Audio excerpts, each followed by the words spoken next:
All right, it's my great pleasure to be joined once again by the legendary Matt Thornton. Matt's been teaching functional martial arts and self-defense for over 30 years. He's a fifth degree black belt, I believe, in Brazilian Jiu-Jitsu.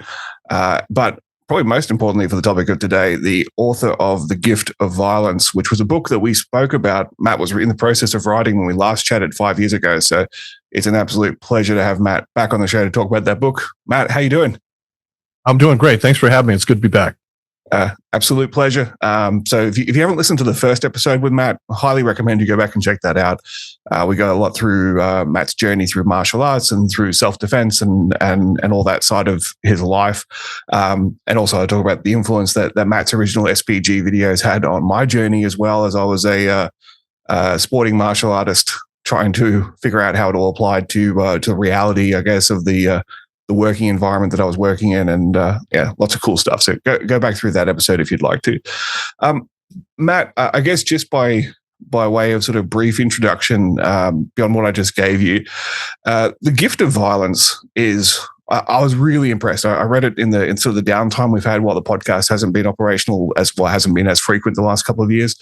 And I read it, and then just leading up to this interview, I decided to listen to the audiobook while I was commuting as well. And by the way, great audiobook. If you're an audiobook listener, Matt's got a great reading voice. It's actually pretty good. Some audiobooks are kind of brutal, but this was a good one. Thank you. Tell me about the genesis behind writing the book. Why did you decide you needed to write the book? It's obviously not just about martial arts; it's about violence in general. So, talk me through that thought process. Sure. I've always enjoyed writing. I've always written a little bit about martial arts, just informally in blogs and stuff. I've written quite a few magazine articles back in the day, 15, 20 years ago, when I was promoting aliveness and training at the gym. But the journey we've gone through, not just with me, but everybody in the organization and SBG over the last 30 years, we've developed a lot of drills. We've got a lot of information. I'm surrounded within the organization by some of the smartest and best coaches on the planet when it comes to this topic. And I had a lot I wanted to say, I wanted to put out in the public, so it doesn't get lost, so people can then take that information and continue to build on it. So I've been planning on writing this book for a long time, and I was writing small portions of it throughout the years. And then I think it was almost exactly 10 years ago. I was having lunch with an author who I greatly admire, and I was explaining what I was writing. We were talking about my writing, and I was talking about what I was planning on doing. And he said to me, what you're really writing about is violence. Because one of the problems I had when I was writing is I wasn't writing a technique book. I wasn't writing a book that would go in the sports section next to Saulo Rivera's book. I talk about technique, but that's not the point of the book. And when he said that, I realized right away that was right. That really was underlying everything I was talking about. The theme of what I was discussing was violence. And that kind of gave me a very clear objective. And I took a couple years and read most of what's on the market about the topic, because I wanted to make sure someone else hadn't said what I'd said. And then I went into the data. I went directly to crime data, and I started to look at the statistics. And the data itself tells a story for anybody that wants to look about violence, not just in the United States, but around the world, because a lot of the patterns can be seen worldwide. And that formulated the book. And then I wanted one book that someone could take and read it themselves or give it to someone they love, and it would help them have a better relationship to this topic, a better relationship to violence, a relationship that's going to help keep them and whoever's reading the book safer. And if they go on after that to train combat sports and do some of the things I talk about in the book, that's fantastic. I certainly urge it, because I think it's good for everybody, man, woman, and child. But they don't need to. All the information in the book is about ways you can stay safe that doesn't involve physical conflict. Physical conflict is actually the very last thing on that list. Necessary sometimes, but before you get to there's a whole host of things that come first, and that's what that book's about. Yeah, and I think one of the things that I most enjoyed about the book, and what I was looking forward to, because I think the first I heard you speak about this might have been on Sam Harris's podcast, going back a while, and I was really intrigued by the data that you were drawing from, and some of the conclusions that you're drawing from that data. And one of the things that I've always admired about you from the early days of the instructional VHS tapes was that you've always been very rational and very pragmatic in your approach, and I think there's something, especially in the martial arts or in the self-defense community, is kind of rare. People tend to have a doctrine or a dogma, or I can't offend my masters. I have to try and cram my reality into this sort of box and say that this is the answer. Whereas I've always felt like you're fully prepared to ditch whatever you're currently doing if you can find a better way to do it. And I think your reliance, or that, or I guess the embracing the data and drawing back on that has created a very interesting book. And because of that, I think you probably also, there'll be some people that will push back, and I'm sure people have pushed back about some of the conclusions, but it's hard to push back when the numbers are right there, right? It's like the numbers, the data is right there. You can argue whether it should be or shouldn't be, but it is. So, I want to get into that in just a second, but one other thing you just said that I love was relationship with violence. And I think that is one of those things. We'll talk about your MIND acronym and maturity in particular, but I think this is something that, especially as this show has grown, and my position in the industry, has been associated with it. I meet people that have all sorts of different weird and wonderful relationships with violence, and some of them, like the boy speak you talk about, right? The glorification of violence, or the fetishization of violence, or this really immature relationship with it, is one of the things that it's really kind of gross when you're around it, and when you're in it, when you're in a big group of it, it can be really, really overwhelming. But I think the more we can do to mature people's relationship with violence and acknowledge that it is a thing, it's part of our human DNA. It's always going to be on the peripheries, depending on where you are and how you live and who you associate with. It may be more or less frequent, but it's no different than the sun. It's no different than weather. It's no different than romantic relationships. They're always going to be part of us. So figure out a way to make peace with it and have a healthy relationship with it. So, I love that so much. But we'll get there. I'm sorry, I'm jumping ahead because there's so much I want to talk about. Let's just quickly talk about the data. So your approach to researching this book, where did you go to find the hard numbers so that you weren't just relying upon your own inherent biases and experience? Bureau of Justice and Statistics, which is a government organization, which I think does the best job of capturing the data and collecting it. They take a little bit longer. It takes a year or two for them to put their report out, but it's generally solid. FBI, which in years past has been fairly reliable. It's not anymore. They've been cooking the books this last year. There was a big article about that, and it's kind of been politicized, but I still cross-reference their data with the BJS. You have, when it comes to homicides, the CDC also collects data. So you go to all these different sources and put it together. When it comes to things like police shootings, the Washington Post put together a website where all they do is track police shootings, and they actually do a pretty accurate job. So I gather all the information. I would cross-reference it from different sources and make sure, that it was solid. And when I ever did any kind of estimation, I was always very conservative in it. So the numbers hold up. And they're remarkably consistent. You can take numbers from 2008. You can take numbers from 1997. You can take numbers from 2023.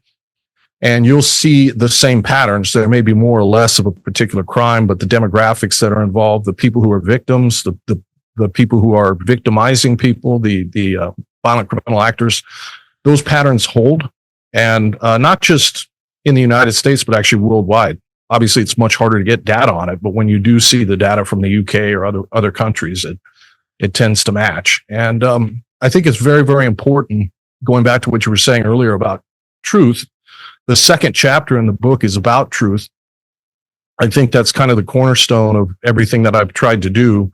I want to know what the truth and what the reality of a given topic actually is. If it's uncomfortable, if it's not something I want to hear, if it's not something that's politically correct, I don't care. I want to know what the actual data is, and let me then decide what to make of it.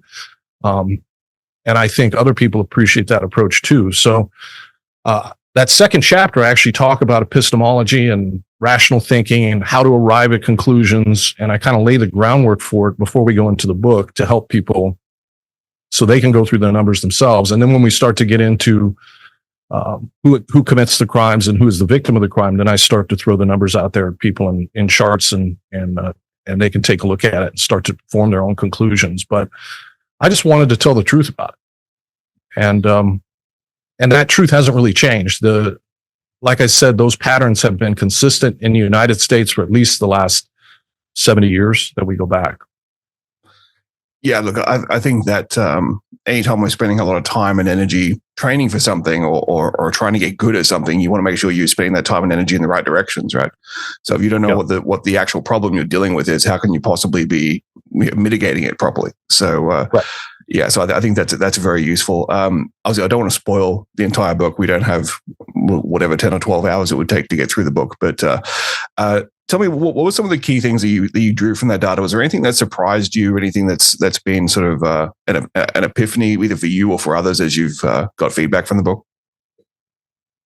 There was a few. I had a general. My father was a police officer. I've been doing this job for 30 years. I've been around law enforcement and aspects of violence for all my life. But so I had a general idea of who commits crimes and a demographic, but I was somewhat surprised by how large those patterns are. For example, a lot of times when we think about violent criminal actors who are the kind of people who would rob you in the street, armed robbery, mugging, that kind of thing, this attack of a stranger, we tend to think of a grown man, someone in their 30s. And the biggest offending demographic is it always begins around 16, 17, and it trails off at about 22. So you're going to see a huge spike between 16 and 17 and 22. And then the numbers literally go down to this. So by the time you get into the 30s and 40s, the violent criminal actors, they're either in prison or dead, or they just stopped committing those crimes. And so that's I knew that was the case to a degree, but I didn't realize how large a degree it was. The other thing I knew was that in most cases, almost every crime that we can think of, even things like home invasion, the victim knew the victimizer. You knew who the attacker was. And I understood that was a reality, but I didn't realize how big of a reality that is. When we talk about homicide, when we talk about rape, when we talk about even armed robbery, the vast majority of the time, with exceptions, like if you're an armored car driver, you're going to be in a different category. But the vast majority of the time, if you look at it as a whole, the victimizer is known, and I think that's important. And there's not a lot of, when it comes to self-defense books, there's not a lot of books that talk about that aspect of it. What they tend to talk about most, because this is what people fear the most, is being attacked by a stranger out in the street.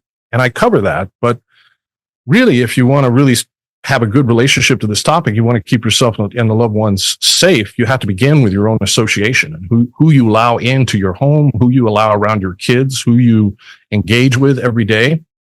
If you are conscientious about that and you learn how to recognize what I call character disordered people, you can immediately take a big chunk of risk and take it off your life. The chances of you being attacked can go dramatically down. So I wanted to talk about that as well. And then there were specific topics like police shootings, which when I began writing the book, we were dealing with Ferguson.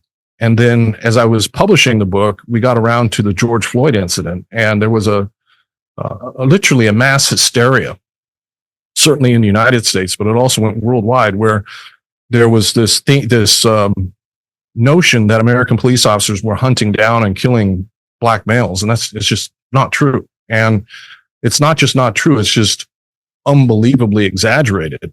And one of the things I talk about in the book is a poll where they asked people, how many unarmed black Americans do you think are killed by police every year? And it was a sizable percentage of people who thought it was 10,000 or more, which is insane.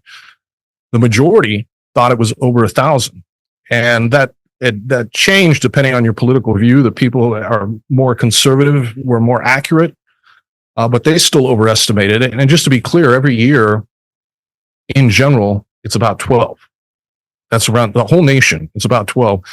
And then there's so few that every year you can look at each case individually. There's time for that. You could look at every case BLM puts forward if you wanted to. There's not that many. Mm-hmm. And when you look at them and you take out people who were actively trying to murder the police officers, so a guy that's trying to run a police officer over with a car is considered unarmed. A large male who's slamming a radio into the face of a female officer and trying to kill her is considered unarmed. A male who tries to wrestle your gun away from you so he can shoot you in the head is considered unarmed. And those are all justified shootings. That's what should happen in that situation, is that person should be shot. So then you remove those from the data, you're left with one or two. Yeah. One or two. And you would never know that watching CNN or watching MSNBC. And the reforms, quote unquote, that were put in place because of these one or two cases a year have all been counterproductive. And the net result that we've had last year, since George Floyd died and the couple years that followed that, the homicide rate in the Black community doubled. There were twice as many Black Americans were murdered in the years that followed BLM because the police were forced to pull back from those neighborhoods. Yeah. And the result has been thousands of people dead. So there's been very serious negative consequences because of this lie that has been pushed by corporate media and the Democratic Party, if we're being honest, for various reasons. And it's been incredibly destructive. Now, I kind of knew that going in, but I did not realize how grossly it had been exaggerated. It is very surprising when you look at the data. I have a whole chapter on that in the book. People can go there. I did an online debate with another author named Ali Rizvi about 6 or 7 months after the George Floyd incident, actually, when everything was really hot, that people can also look up online. There's no disputing the numbers. You can look up those numbers yourself. I mean, the data that I'm giving in the book is 100% accurate. So people can look at that and draw their own conclusions. But I think that, that surprised me. And I think if you were to, I have not done this, but if someone were to research how much time was spent on CNN or in the Washington Post or in the New York Times discussing the issue of unarmed Black males being murdered, and then you compare it to the reality of the problem itself, which is a nation of 350 million people, we're talking about one or two people a year. And in those cases, almost every one of those cases, the officers are prosecuted, as they should be, if it's not a righteous shot. It's kind of amazing. It's amazing that much time and energy and print space and airtime was put on an issue like that. And what gets ignored is the very real problem that exists, not just in the Black community, but in a lot of the communities around the United States, in Chicago and Baltimore and other places, where there are people getting shot. There are little kids getting shot every day in drive-by shootings. Chicago, a couple weekends ago, they had like 24 people shot over a weekend. It's a very real problem. And BLM doesn't talk about that at all. 6,000-7,000 people murdered a year from that community. Nobody talks about it. So there are real consequences to this kind of lie. And that's why I think it's really important to tell the truth. And I hope that some of that information gets out there. I wrote it very carefully, anticipating, that people would push back on it. And I haven't had anybody come at me with any arguments worth noting, because the numbers are what they are. Yeah, and I think that's the strength of the way you've written it, right? And there's certainly some data in there that surprised me, and as someone who tries to pay attention to the realities of violence just through the nature of my job, I'd like to think I'm not as surprised, but even then, like you're still a victim to the media you consume and the dialogues that you read, and especially not being in the US, like you're taking a lot of secondhand information is maybe not as gospel, but it's the only thing you're really looking at unless you decide to dive deeper into it. So seeing that actual data, the crime stats, the demographics that are affected, the unpacking the headlines back down to the core facts, as you said, like someone trying to run over a police officer is considered unarmed, which is just ludicrous. But when you consider all those, it is quite fascinating. And then you think about the number of police interactions, the number of police, that the demographics of arrests, of where the crimes are happening, all those kinds of things. It really does build a much more holistic picture. You mentioned something that I want to just come back to before we move on, and that is. Let me just say one thing before we move on, because I think this is important to note. The real tragedy of this as well is that the people who have been hurt by this are poor working class Black Americans who live in those neighborhoods as the crime rates have skyrocketed. And they're the ones, when they're polled, 85% of them want more police in the neighborhood, not less. The vast majority want more police. It's their kids that are getting shot. And the far left, wealthy, upper middle class white leftist who has the BLM sign in their yard, they're not worried about that. They're not, their house is not going to get shot up. Their little kid's not going to get shot. There are very little consequences for those people. And that's part of what allows them to continue pushing this narrative. I promise you that if the violence all of a sudden moved to the neighborhood that they live in, they would immediately change the way they're voting on this. But there's no consequences for them. I think I just want to put that out there because the people who are hurt by this are the very people that we're supposed to be helping. The people BLM is supposed to be supporting are the people who are being hurt by that, those negative policies. Yeah. And I think there's a lot of white knight savior complex going on, in not just in this topic, but in many others, where the realities for the people that we're supposedly concerned about sometimes don't map to the political objectives of those that are the loudest. So, the one I want to come back to is a character disordered individual. I really liked that. I really liked that definition that you gave in the book. And can you talk me through, like, what does that mean? What are some of the, like, just the high points, I guess, of what makes up a character disordered individual? And I think this was in the characteristics of a predator section of the book, if I remember correctly. Yeah, the character disordered folks. Yeah, sorry, character disorder, yes. Yeah. So the idea there is most of the people who are going to hurt you, most of the people who are going to attack you in any given crime are people that you know. And you need to be able to identify those people and then separate yourself from those people. The physical answer to violence is to control space, control distance. If it becomes an actual physical conflict, the person who can control the distance between the bodies is going to be the one that's going to have the advantage in that physical conflict. That's where grappling and clinch and all that come in. But also, before contact is ever made, controlling distance is what allows you to stay safe, whether we're talking about a military, police officers, or self-defense, you defending yourself in the street or your home against somebody who's trying to hurt you and your family. Being able to control that space is what it's all about. And to be able to control that space, you have to be able to identify who these people are. And they don't necessarily come into your life looking like they're a violent criminal actor. You only do, in many cases, these people only begin to discover, hey, I've actually have to deal with a violent criminal actor now, after they've had some form of relationship with this person for some time, and the mask comes off. It's a wolf in sheep's clothing type situation. So how do you notice these people? And I put a list of characteristics that these people have. And if you're talking about violent criminal actor, the type of repeat offender, and this is an important point too, the vast majority of violent crime committed by what I call violent criminal actors, people, actual criminals who engage in this on a regular basis. It's a tiny percentage of the population that are repeat offenders, right? It's not a big percentage of any given population that's committing crime. It's always a very tiny percentage. And then they just get out over and over again. And then you just keep victimizing people until they're eventually locked up or shot. The characteristics that those people have, you can study them. You can look at the prison population, and they're the exact same characteristics as the character disordered people that come into your life. The only difference is one has acted on that and the other one hasn't yet. And so you need to be able to identify those. And I give a list of qualities, but I mean, some of it is education. So you can read the book and you can start to understand how these people operate, how they will talk. You will feel it because they're going to be manipulative. They're going to be trying to get something from you. And there's going to be certain psychological tactics that they'll use to try and make you feel guilty, or to try and prey on you. And it's good to learn what those are.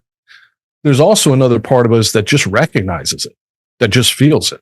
Even if you hadn't read the book, you're going to have, because of evolution and our ancestors, you're going to have an internal feeling in your body that there's something off with this person, that there's going to be a warning. And what happens a lot of times is, it happens with both men and women, but I think it happens more frequently with women because they are raised in an environment where they are told to be nice, and they want to be nice, and they don't want to hurt other people's feelings. And they don't want to be prejudiced. And they don't want to think ill of someone. So these feelings will arise, and then they start rationalizing it away. Maybe it's this, maybe it's that. And the moment you start rationalizing those feelings away, that in and of itself should be a big warning sign.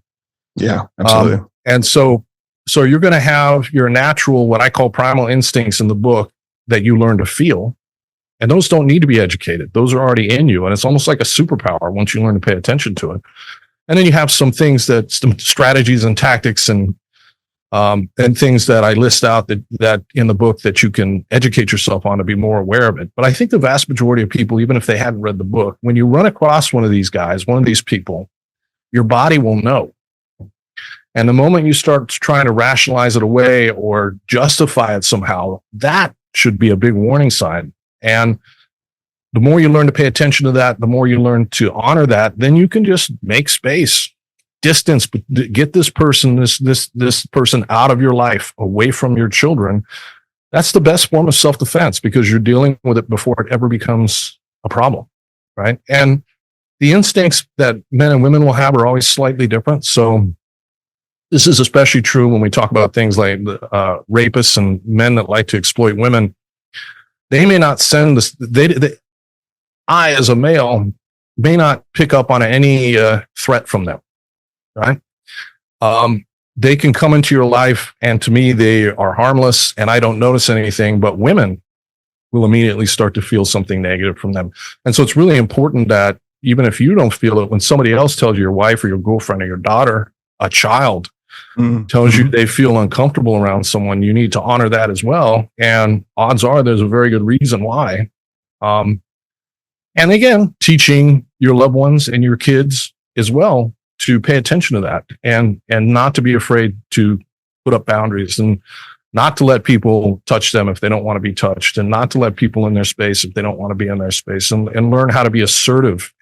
Notice these things, be assertive about these things. Predators are lazy. They always, whether within the animal kingdom, a human animal, whatever, they're going to pick the easiest possible target. And the moment they start to see that you're starting to notice who they are, they may get momentarily upset about it or feign be indignant and like, how dare you say that? But reality is they're going to start to move away because you're not a target anymore, especially if you seem like somebody who's going to be aggressive and assertive. Even if you can't fight, they don't want somebody that's going to put up a struggle. They're then more likely to move on to find another victim, someone who doesn't have that within themselves to set the firm boundaries. And that's going to be the person that they're going to exploit. And so I put a big emphasis on that in the book of being able to recognize and notice those people and then being able to honor that. And unfortunately, sometimes they could be a family member. Yeah. You know, in any given family, you might have one particular family member that is like that. And there too, you've got to honor those feelings and create some boundaries to keep yourself and the people you love safe. Yeah, no, I think there's a lot of wisdom to that. The old cliche of if your kids or dogs don't like somebody, pay attention, right? But you raised such a good point there about how sometimes we can be blind to it because we're not in the target demographic, right? So, and there's been people that I've worked with that I spent a lot of time with, and then found out later they've done his despicable things in their personal life, and you're just blindsided by it, and you made me question myself, going like, I'm a guy that's supposed to study this stuff, and how did I not? And retroactively, you can go back and go, oh, okay, yeah, that was a little bit odd, or I rationalized that, or he was just a bit drunk that day, or whatever. Right? But yeah, it's amazing how when you're not the target, it's a completely different experience. And it's funny, I've even seen this just in workplaces where we're moving from violence, but just seeing sort of general chauvinistic behavior where you'll have someone that's well liked amongst the male population within a workplace, but the women can't stand him and you can't understand why it's different. And then you see them interact in an environment with women where there's no men around, and you see a whole different human being, which is kind of startling when you realize like, wow, which one's the real guy? Well, probably the negative one, right? Yeah. So, but yeah, no, it's an excellent point. Matt, I want to come back to doing, talk a little bit about the actual martial arts and training side as we get towards the end. But before we do that, I really loved your MIND acronym: maturity, intelligence, noticing, distance, deterrence, and determination. So, I guess I'm asking you to summarize really like quite a lengthy and substantial chapter, but let's just talk about the first point first. So maturity. So we talk about maturity in terms of relationship with violence, but how does that actually impact us in terms of our safety, personal safety strategies, etc.? Yeah. I put it in an acronym to make it easy for people to remember. And I think everything you really need to know how to do in a non-physical way, the non-physical part of it is contained within that acronym of MIND. And I prioritize it, the most important M, working down to what comes last, which is the D part of it. And one of the things I say in the book, which I believe is absolutely true, is anybody who's taken a hard look at the data and has not concluded that issues related to maturity don't lie at the heart of most problematic violence hasn't understood the topic. They just haven't understood it, because that is what's going on. The vast majority, if we look at homicides in this country, the vast majority of homicides in this country, more than 50% usually, so half at least, are young fatherless males murdering other young fatherless males. That's what's going on. And a lot of times when people hear the crime data, depending on which political end they come from, they'll immediately jump to a conclusion. If you're more progressive or left-leaning, then it must be socioeconomic. It must be related to jobs. It must be related to income. If they have more income, they have more jobs. They're robbing a liquor store because they need bread to feed their kids, that kind of thing, which is not true. And the other side, you can have equal false reasonings that'll come up. The number one, income doesn't correlate real well with violent crime. The number one thing that correlates with violent crime is out of wedlock birth rates, because the vast majority of crime is committed by men. The vast majority of those young men, or of those men, are young. In that demographic I gave you, 19 to 21, if we really want to narrow it down, those 3 years are the big ones. And the vast majority of them, well over 80%, come from fatherless homes. These are young men that weren't socialized. They don't know what it means to be a man. And violence as a topic is so, and you talked about this when we started the podcast, but it's very true. It's intrinsic to our nature. Other than procreation, sex, there is nothing that has affected our evolutionary development more than violence. And so it's part of who we are. And just like sex is, anything that's that intrinsic to our very nature tends to sometimes be, people will adopt an unhealthy relationship to that topic. And on one end of the spectrum, they will fetishize it, romanticize it, what I call boy speak in the book.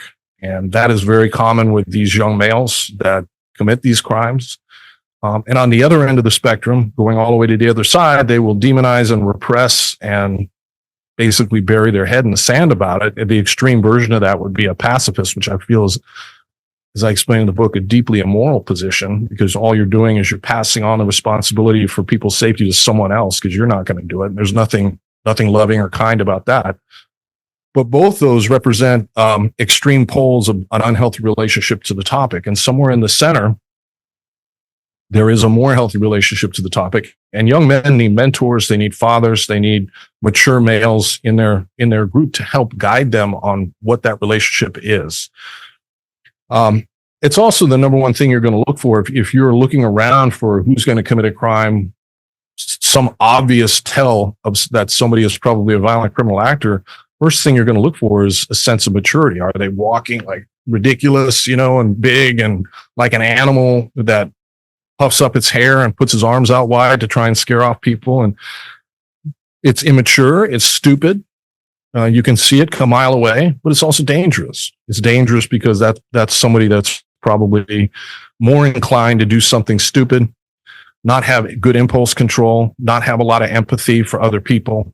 And so you have to pay attention to that and watch out for those people. But that's where the maturity aspect comes in. If you're a mature person doing mature things, hanging around mature people and spending most of your time in mature places. I know I keep using that word over and over again, but I think people understand what that means, right?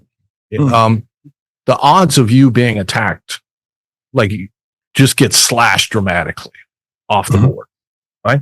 Not only are most attackers that age range, most victims are also that age range. Whether we're talking about rape, whether we're talking about armed robbery, whether we're talking about assault, whether we're talking about homicide, they're young.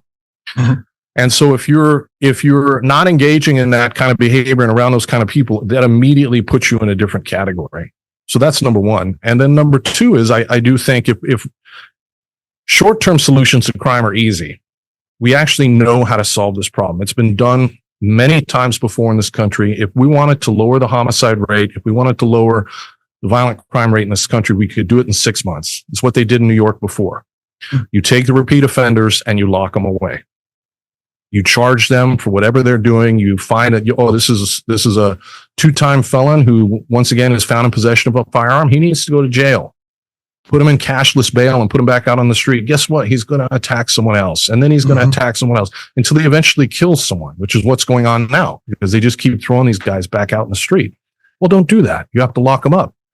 And yeah, we're going to have a prison population because we have a large group of young men who are engaging in that behavior. But that's how you clean up the streets. You put police on the streets, you enforce every law, even the minor ones, and you lock away not somebody because they have a joint in their pocket or they're selling weed. You lock away somebody who's a violent criminal actor, somebody who's committing violence, and you put them away for a good period of time. That immediately will lower the crime rate. It can be done. It's not a mystery.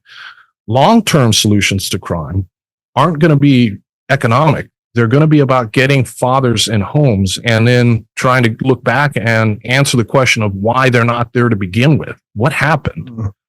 Yeah, that created a community of people that in any given area or demographic where there are a lot of young people being born out of wedlock. Yeah, where are the fathers? And so we have to look at the reasons for that. Some of those will be economic for sure. There are economic reasons and incentives that were put in place, maybe well-meaning, maybe not. Back in the early 60s, that spawned a lot of this. And you can go back in the data and you can see that reflected when you look at it. But so that's why maturity is number one on there. It's number one because it's the number one thing you have to focus on. It's the number one thing you have to look for, the lack of it, that is. And it's the number one thing that really is the long-term solution. The long-term solution is teaching people how to have a mature relationship to the topic. And that involves dads. That involves fathers in the home. You have any community where there's not a lot of fathers in the home, you're going to need a lot of police on the street. Yeah. And if I can just insert there too, because I do know when I've had this conversation with others in the past, I've had this sort of this counterpoint, and I just want to clarify. We're not saying that if a woman is in a domestic violence or an unsafe relationship that she's better off staying with that abuser because it's better for the kid to have a father in the home. That's not what we're saying. Ideally, don't have children with people that are character disordered in the first place, right? Right. And actually, the last episode I just released with Mary Stevens talking about women's self-defense and from a woman's perspective on that, she made a quite impassioned point. So as a female self-defense instructor, she can help the women, but it's up to the men to help the men. And a large part of that, I think, is us being better role models in our communities and not normalizing having a bunch of kids and skipping away and letting them be raised by the mother because it's too hard, or like there's a whole bunch of political reasons, social reasons, like economical reasons. It's a big topic, but we really have to do better as fathers and as a society to encourage young men who maybe didn't intend to become a father, how to do that. How do you be a father, especially if that young man hasn't had one in his life before either. So I think that's right. It's a huge topic. It's generational. Yeah, it is. And there are two big things there. The first thing is, I would take it even a step further when we talk about women in abusive relationships. The criminal justice system does not take that level of crime seriously enough. So the majority of women who are murdered are killed by boyfriends or husbands. It's always been the case. The majority of those cases begin with stalking. That guy comes around, keeps stalking. And we have a criminal justice system, especially right now, based on the reforms they put through, where they don't take that kind of crime seriously. Yeah, I'll get a restraining order, but so what? What does the restraining order do if when the police show up and they get him and they put him in jail, he's back out on the street without even having to post bail 2 hours later? The message sent to him is very clear. He can do what he wants to her. And so I think those laws need to be much stricter than they are now. And any man who's hitting or abusing a woman needs to go to jail. That's a violent criminal actor. And then on the cultural front, do we want to have a culture that says, hey, you want to have sex with as many young girls as you can, get them pregnant, have as many kids as you can, and you just fuck off and not support any of them? Or do we want to have a culture that says, if you do that, you're not a man. You're not a man. We're going to take your paycheck. You're going to support these kids one way or another. And there's nothing cool about it. Yeah. And which one of those cultures do we want to have? We want to decide which one of those cultures we want to have. And only one of them is going to be healthy. Yeah, it's actually quite astounding. The last community that I lived in before a recent move, my kids started going to school in this one area, and the fact that my kids had both, one, they're the same parents as each other, and two, that the parents were still happily married, actually made them a minority in the school. So they were the only family in their friendship group that had both parents living under the same roof, which was like both, one, I felt kind of, well, I guess it's something to be proud of, but two was like how sad. Like that was, like I remember growing up, like I had a number of friends that had split homes and, various levels of functionality with how that arrangement worked, but it certainly wasn't the majority. So even just in that sort of snapshot of 20 years, it's quite different. Yeah. And just to be clear, when I talk about not having fathers in the home, I'm not necessarily saying that they're still married and the father is literally in the home. I mean, that the father is engaged in that young child's life, that there's a father in that child's life. One of the things that people from the left will throw out when this argument comes up, because it's not a politically correct argument in certain populations, is, well, what about Scandinavia? They don't get married all the time and they don't have those rates of crime. And I address that in the book, but reality is they're actually very conservative people, and the vast, vast majority of Scandinavian parents, while the parents may or may not be married legally, they don't get married legally the same way we do here because they don't need to. When you have a child with a woman, you get a lot of the same legal rights that we get in the States when we're married. But the point is, the dads are in the child's life. The dad is almost always deeply involved in the child's life. It's a very small percentage. If we were talking about the data I showed related to Sweden, it was about 3% that wasn't. It's a huge percentage where in those homes where the father is involved in that child's life. Whether they're legally married or not, I don't care.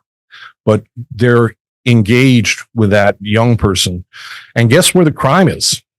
It's with that other 3%. It's with that population where the father is not involved in the child's life. So not only does that pattern hold up, it proves even more, it just proves the thesis even more when you start to look at countries like Scandinavia and around the world. It's the same wherever we go. You want to find a lot of violence. You want to find a community where there's no dads involved in the lives of those children, and you're going to find a lot of violence. The young men are going to gather in packs. They're going to socialize with each other. They're going to form gangs. They're going to walk around and they're going to victimize people for essentially the fun of it, because it'll become a status thing for them. 100%. And it'll become about respect. It's not about money. You don't make any, like the drug dealers that we talk, you have this image of drug dealers as being super wealthy because they have on like costume jewelry and are driving a rental car or a car they're leasing at an outrageous price, and that's where all their money goes. But most of them make less than they'd make working at McDonald's. They're not making money. It's about respect. Status. And that's their version of respect because they were never taught otherwise. If we want to fix the problem long term, we need to focus on that. Yeah. And look, I think, and obviously you've been a martial arts instructor for a very long time. You've run one of the most successful martial arts gyms for 30 odd years. The number of stories that we hear from, whether it's a high school wrestling coach or whether it's a martial arts instructor or a sports coach or something that you have an athlete that will say, if it wasn't for this person, I'd be in jail, right? And so often that father figure gets implanted, but it's such a scattergun approach of just whether that child will connect with that adult at that right time and whether that adult's in the right place in their life to be able to recognize that and to be able to provide the support and mentoring that the child needs. sometimes the adult isn't even aware they're doing it. They're just being a good human in their child's life. Like there's so much of that harkens back to what you just said about it. Sometimes it's not the biological father, but it has to be for a young male. They need some sort of strong, mature male role model to be able to emulate and to be able to not just see someone on Instagram and say, I want to be like that guy. I want to be like The Rock because he's working all the time. I mean, that's maybe not terrible, but it's still like they need to see someone who has weaknesses and failings and see how they process those and how do they apologize when they make a mistake and all those little things that go into like having a proper role model. And I think that's really part of the power of what we do. And as much as this show is no longer really just about martial arts, it's about managing violence. I mean, there is such an element of that, providing a positive outlet, a positive place for energy. You and I could talk a lot about the education system and whether sitting in a classroom for 6 hours a day is the right way to educate young people. But there's so much that we can do. And knowing that a lot of my listeners are instructors, there's so much we can do for our communities that go beyond just teaching someone how to fight better. Mm-hmm. No, I couldn't have said it better. There's a very valuable role combat sports coaches can play, because you are automatically going to be granted a certain amount of respect by young men just based on the skill set that you have, right? Right or wrong, they're going to look at a wrestling coach or a boxing coach or mixed martial arts coach in a certain way, and they're going to be apt to listen. And if you have activities for these young men to engage in, older role models on the mat, one of the reasons why it's important to me at my gym in Portland that we have a wide demographic. I have instructors here that teach black belts on my mat. We're in their 70s, 70-year-old males, and everything in between, women that are teaching, everybody else that are teaching. But you have a community where younger men, there's older men there to help guide younger men as well. So I have MMA comp team and I have MMA fighters and athletes, but there are also older, mature males who've been doing combat sports for 30 years that are around them as well. And just being in that environment and being able to have conversations or mentor occasionally when necessary, or be someone that a young man would come to and ask for guidance because they respect you, and then they realize you can give them some mature and intelligent feedback. This is really important to have a community like that. And you'll never know, if you're running a mat like that and you have a big group of people coming in, you'll never really know how many lives you affected or how many young men or women you helped from going off the rails and doing something that may have put them in prison or jail. But it'll be a lot. And it's a really valuable thing to have.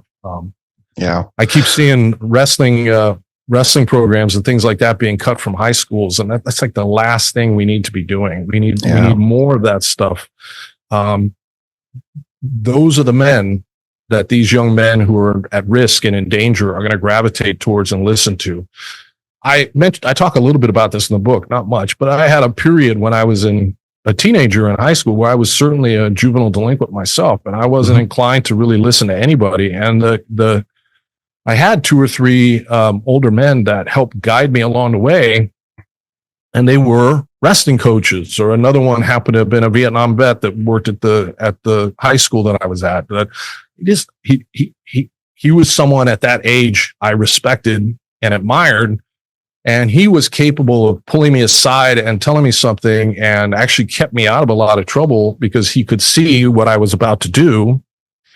He understood that for me, it was a matter of saving face, respect, as we talk about, one of those issues. And he talked to me about it in a way where he gave me an out, for lack of a better word.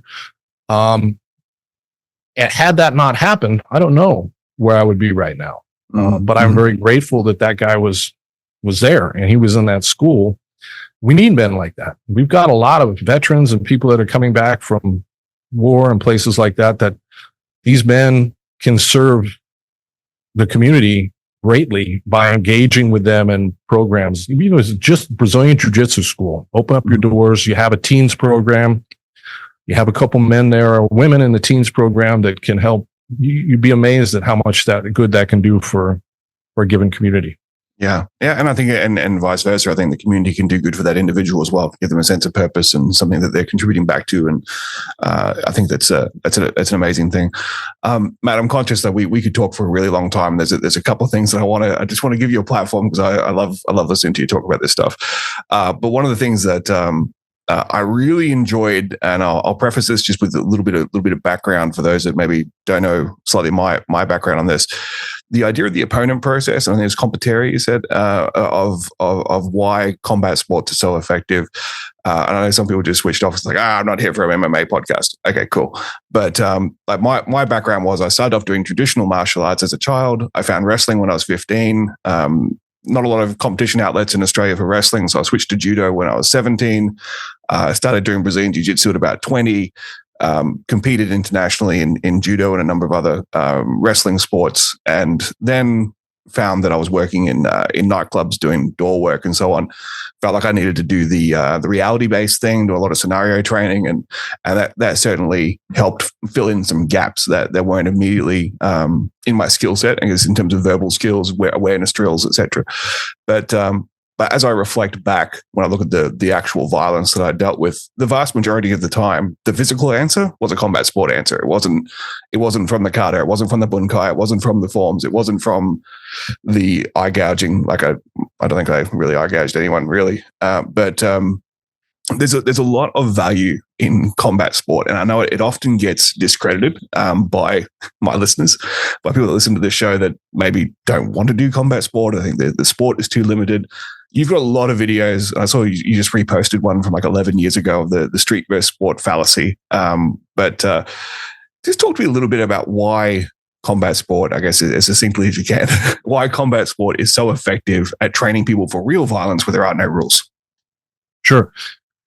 It all comes down to epistemology. It comes down to training method, and it comes down to incentives. So in sports, you want to win. It's really that simple. Whether we're wrestling or kickboxing or judo or jujitsu, you're going to be going into an environment where you're going to be dealing with a fully resisting opponent. Yeah, there's rules and that. We can talk about that, but you're going to be really wrestling with somebody or really boxing with somebody or really kickboxing with somebody who's trying to hit you back, who's trying to throw you or is trying to put you in a submission hold. And you want to win. And so you're going to adopt the training methods that work best for that environment. And because results matter. It's the same, even if we're not talking about combat sports, we're talking about any other sport in the world. Athletes are going to adopt training methods that will help them reach their objective. And those are always meritocracies, always. And competition itself is a meritocracy. And that's really the connection as well between science and functional martial arts, because science, when it's done well, when it's done the way it should be done, is a form of competition. And it should be a meritocracy where someone puts forth a hypothesis or an idea and other people who are equally competent in it try and knock it down or replicate it or argue about it or prove it wrong or prove it false. And through trial and error and experiment after experiment, pretty soon we start to get concrete objective results that we can then rely on as being a more accurate measurements of whatever it is we're dealing with. And that is also what combat sports are. And that's why it works. And when you get into in a more serious situation, and for sure being able to defend yourself in the street is a much more serious situation than winning a jiu-jitsu tournament. Or if you're a police officer who's trying to hang on to his gun when a thug is trying to take his gun away from him to shoot him in the head, obviously a much more serious situation than an MMA fight. You're not going to use an inferior training method for a far more dangerous situation. It doesn't make any sense. So you take the root mechanics of what you do, whether it's throwing a knee or putting a rear naked choke on somebody or picking someone up and dropping them on their head or not being picked up and dropped on your head or being able to stand back up to your feet if somebody's trying to hold you down, being able to escape. All those things are found within combat sports.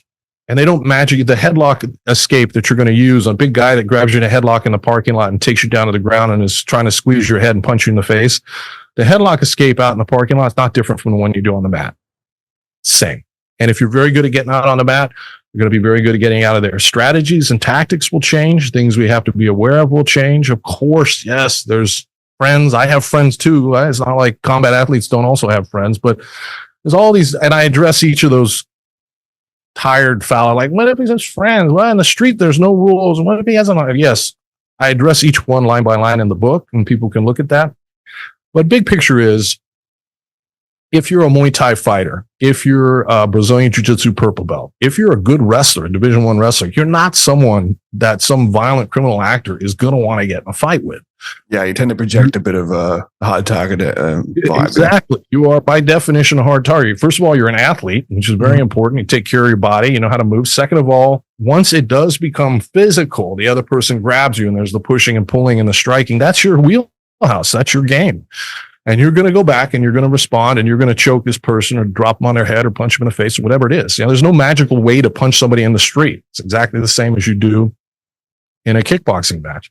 And if you can't land a jab to somebody in a kickboxing match, you're going to have not a lot of luck trying to poke your fingers in their eyeball while he's trying to hit you in the face. So these skills, the root skills you develop in the delivery system of stand-up, clinch, and ground, transcend environment, right? That's jiu-jitsu is designed. The jiu-jitsu that I learned when I first started in the early 90s, we were always hitting each other. And we were always doing what was called back then Vale Tudo. And there was never a separation between tournament IBJJF jiu-jitsu and gi and no gi and, oh, here's for MMA. It was all one thing. And we were always keeping in mind the other person could put their thumb in your eyeball or they could punch you or slap your face. And it was just part of what we dealt with in the art. And the art actually is designed to work in that environment. And if you're very good at fundamental jiu-jitsu, Brazilian jiu-jitsu, then you should be able to be dropped into an MMA cage, or you should be able to put a gi on. You should be able to take a gi off. You should be able to be in a self-defense encounter. And those skills are transferable and you can play back and forth. And there are certain things, of course, you need to be aware of in that environment. That's part of what the book is for. But the root skills that you develop for fighting come from combat sports. And when you look at martial arts that work and martial arts that don't work, the martial arts that work are always combat sports.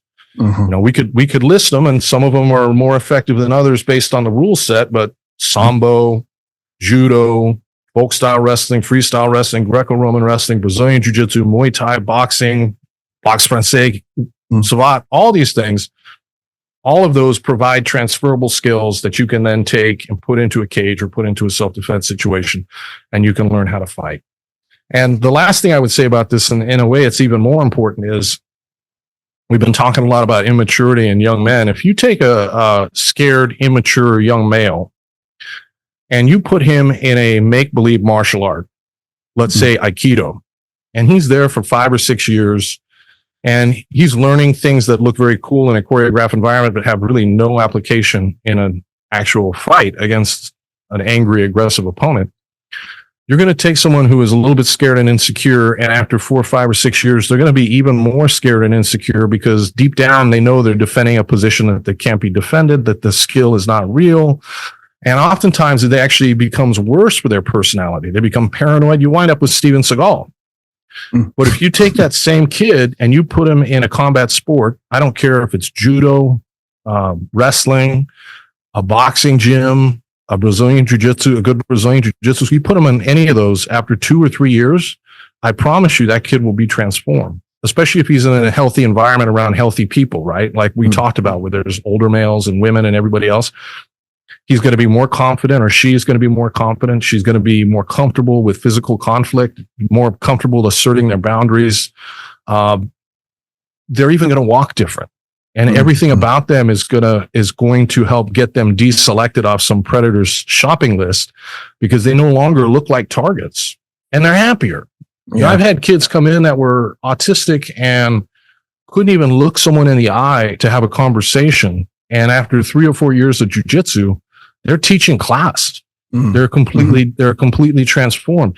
And it's nothing magical that I do or the other coaches do. It's just the process of what combat sports require of you. That process alone transforms people in a healthy way. And so that was the point of my last chapter is, you know, you don't have to train martial arts. You don't have to train combat sports to be safe. You have the information in the book and you can try and do it. I do recommend it. And I do think everybody should have some basic knowledge of fighting, but you can take all the information in the book, even if you weren't ever going to train and it would be useful to you. But at the end of the day, I still recommend this for everybody because you're going to be happier. You're going to be glad you did it. Whether you ever get in a physical altercation or not, your life is going to be better if you find a healthy combat sports school. You're going to be a different human 12 months from now than you are right now. What greater advantage could there be than that? Yeah, absolutely. Well said.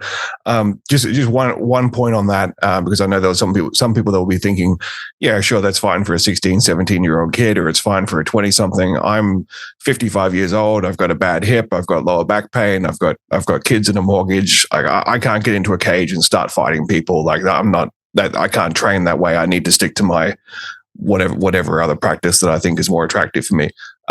What do you have to say in terms, like, is there a barrier to getting involved in combat sport at a later age or with disability or injury? None.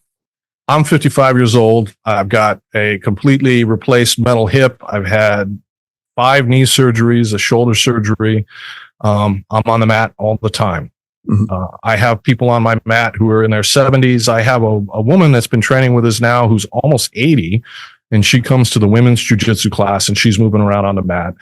At a healthy gym, at a gym where the instructors really know what they're doing. And there's a lot of them out there. You don't have to be SBG. There's some great people in the Brazilian Jiu-Jitsu community who really like humans and want to do good. You find one of those gyms, there probably is one in your town because it's spread so much now. Mm-hmm. You find one of those gyms, they're going to be able to help you learn no matter who you are. Yes, you don't want to jump in on their first day with the MMA comp team and get hurt or sore. That's totally counterproductive. So you have to be smart and you slowly work your way into it, and you train in an intelligent way, in a way where you're not going to get hurt. But you don't have to train full contact to learn how to fight. Okay. Mm-hmm. When I talk about aliveness, that a lot of people who don't understand the concept just equate it with sparring. And they think I'm talking about full contact sparring all the time. That's not what aliveness is. You can drill with aliveness and it can be very gentle. You can learn Brazilian Jiu-Jitsu and not get hurt. No, all the combat sports can be done that way, but there is a price to be paid. You have to be very careful with Muay Thai, right? Those fighters have a short lifespan. It's very easy to get hurt, and it's really hard on the body. Boxing causes brain damage. So I wouldn't advise a lot of boxing sparring for most people. I don't think it's good for you. Judo and wrestling are great. It's hard. It's hard on the body, getting taken down over and over again. A lot of the judo guys that I've met that are my age are really banged up. I'm not saying it can't be done. You can find a good judo school and you can still train judo, but you have to be careful, right? Mm-hmm. The beautiful thing about Brazilian Jiu-Jitsu is it really is the most gentle of all those. It can be done low impact. And that's one of the reasons why it's so important to me that we pass on good training methods to people, smart training methods to people, because I really do want the art to be accessible for everybody. I really do know it can be accessible for everybody because we prove it here at SBG around the world every day. And I know it's good for everybody. So what I would say is pretty much no matter what is going on with you, how banged up you think you are, how old you think you are, you don't think you're ready, or you think you got to go get in shape first. No. You go find a healthy, mature Brazilian Jiu-Jitsu school, make sure you feel comfortable, watch classes, be smart, listen to the coach. You don't have to roll with anybody you don't want to roll with. If anybody's rolling rough or whatever, just, hey, not today, man. There's nothing wrong with turning down rolls, and you will get better. Yeah. Everybody can do this. Everybody can do this no matter what. Yeah. Look, and I think there's so much to be said there for being smart about the school you choose and making sure you're comfortable there. And certainly like I've been involved in the jiu-jitsu community here for nearly 20 years. And the difference between even just the early 2000s, where like pretty much everyone who had a jiu-jitsu school was training for Vale Tudo, no rules, MMA, whatever. The difference in the demographics walking into that school could not be more different to the demographic of your average Brazilian jiu-jitsu school now, where the nerdy kids are dominating now, and it's all about matching rash guards and spats. But that's a completely different topic. But finding that right school that fits you, fits your personality, fits your vibe. You don't have to compete. You don't have to do hard training. You can just get in and move around. And the point you make about judo players being busted up, we often refer to BJJ as the judo player's retirement plan. Like basically once your knees are gone, then it's time for jiu-jitsu. But yeah, there's a lot to be said about that. Matt, I really appreciate you taking so much time. I highly recommend everyone picks up a copy of The Gift of Violence. I was looking forward to the book when you said you were writing it. I was really, really excited when it came out. I'm ecstatic now to have had a conversation with you about it. I think it is probably one of those books that will go on the short list of here's the foundation. Like, pick up this book. It will tell you so much of what you need to know. It'll probably go up there with a couple of books like The Gift of Fear and some of Rory Miller's works and a few other things that I think would probably be my top list of recommendations. So thank you for the amount of work and research that went into writing it. I think it's a tremendous gift, not only to your students, but to your global student base of people that maybe will never train in an SBG, but will learn now from your experience and your work. So thank you on behalf of those people. SBG it's a global organization now. You've got affiliates all over the world. So if people are interested in training with you, I'm sure if they Google Straight Blast Gym, they'll find a list. But straightblastgym.com. We have all the gyms listed there. Perfect. All right. Any closing words from you, Matt? Any final thoughts? No, it's always a pleasure. I appreciate you having me on. And if anybody has questions or anything like that, I'm pretty accessible online. They can get my email, and mattthornton.org is my personal website. Can order the book anywhere, Barnes & Noble, Amazon. Happy to be here. Perfect. Thank you so much, Matt. I'll let you get on with the rest of your evening. And it's a pleasure as always. Cool. Thank you. Take care.